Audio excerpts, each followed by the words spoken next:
بسم اللہ الرحمن الرحیم۔ ہمارے پیارے پیغمبر علیہ الصلاۃ والسلام دنیا سے تشریف لے کر جا رہے تھے۔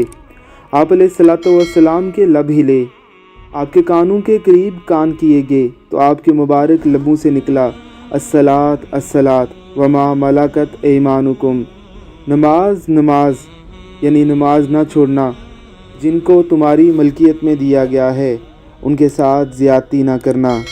اپنے کریم آقا کی ان آخری باتوں کو آج امت یکسر فراموش کیے ہوئے ہے۔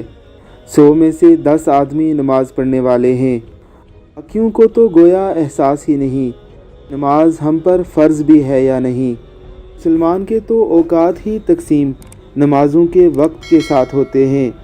ہمارے پیارے پیغمبر علیہ الصلاۃ والسلام کا ارشاد گرامی ہے، ہم میں اور ان کافروں میں فرق کرنے والی چیز نماز ہی ہے، بس جس نے اسے ترک کیا اس نے گویا کفر کیا۔